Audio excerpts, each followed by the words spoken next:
Reyes, inumpisa ng boxing dito sa Talentadong Pinoy. Kevin, dito ka sa akin tabi. Here's your microphone. Jose, what do you think? Magaling. Nakulangan lang ako dun sa ano niya dun sa facial expression niya. Okay. Medyo bitin na bitin ako. Pero yung movement niya, anong tawag dyan sa sayo na yan? Popping po. Ayan. Popping. Popping. Popping. Popping. Popping, oo. Yun din dating artista yan, ha? Si Popping Galdaldi yun. So, okay yan. Pati yung paano mo nakikita ko kasi, ako sumasayaw din kasi ako. Okay. Pag yung technique kasi nung paglubog ng ulo, nasa shoulder kasi yun eh. Pag ginanon mo yung ulo mo, kailangan umangat yung shoulder. Pag ginangat yung shoulder, lulubog naman yung ulo. Magaling siya. Nakuha niya yung technique pa paano ilubog lahat. Yun lang. Kulang sa akin yung facial expression niya. Medyo flat na flat yung mukha niya. Okay. Alright. Maraming salamat, Jose. Miss Ami. Magaling, maganda, kakaiba siya. Sabi ko nga, iba na ang mga sayaw ng mga kabataan ngayon. Medyo parang nabitin. Oo, tama si Jose. Nabitin lang din ako ng konti. Parang sana medyo mas marami pa. Yung mas mabilis para mas maraming nagagawa. Ganon. Thank you very much, Miss Ami. Popping. What do you think of popping, Direk? Ako at ang pinakamatanda dito, kaya sa akin hindi popping ang dating ko. Dati sa amin, tinatawag yan mime. Mime. Oo, kasi nakasulat kang dancer, pero ang ibig sabihin ng mime, yung gagalaw ka na, hindi mo ginagamit ang salita. Ang ginagawa ng mga mime artists, gumagalaw sila na hindi nagsasalita, tapos gumagawa sila ng iba't ibang eksena. Kung si Mr. Bean, na napapanood natin, mime din isang ba yun? form of mime yun. Okay. Pero yung traditional mime, nakaputi yung muka, tapos yun ang ginagawa. So, interesting ginawa niya kasi minix niya yung mime na hindi niya alam mime. Pero miming mong ginagawa, ang ginagawa mo miming with a little bit of dance. Okay. So, it's very interesting. Pero mag-research ka kasi marami pang pupuntahan yung akto mo. Alright. But thank you very much, Direk. Thank you very much, Talent Scouts. Maraming salamat, Kevin. Thank you very much. Thank you. 10 years old pa lamang ang ating sunod na talentado pero naitanim na sa kanya ang fighting spirit. Noong una siyang nag-audition, hindi siya nakapasa. Pero nung sumubok ulit, pumasok na. Ito ang kanyang storya.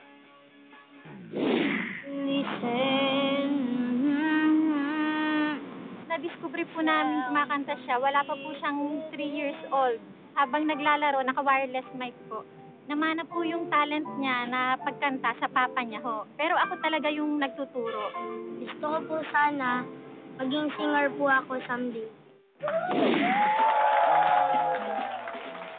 A young man with a voice of a winner, here's Rainiel Tulabing, a.k.a. Rain.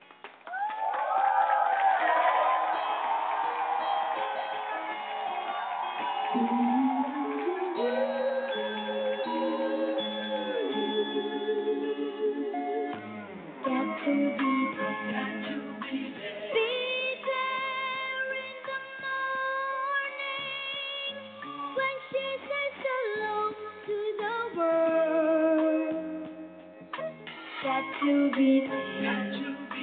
Be there, bring her good times, and show her that she's my girl.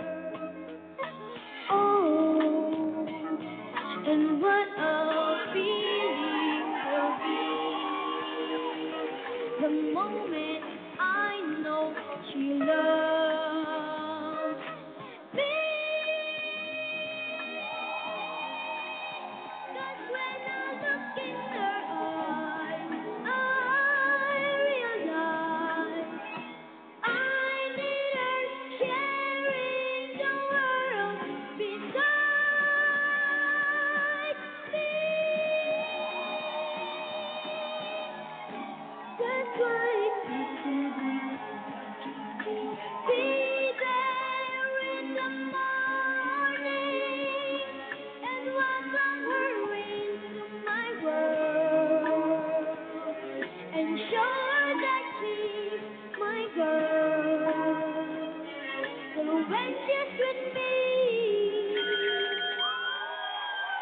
Rainiel Tulabing, a.k.a. Rain. Rain, dito ka sa akin tabi. Let's ask Miss Ami. Miss Ami, anong sa tingin mo sa performance ni Rain? Alam mo, hindi ako singer, pero maganda ang boses mo, iyo. How old are you? Ilan taon ka, pare?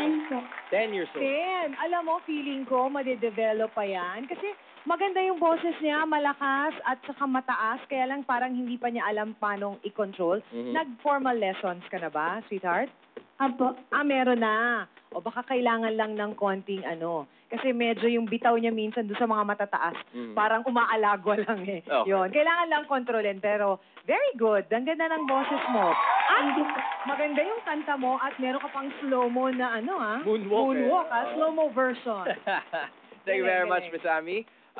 Jose.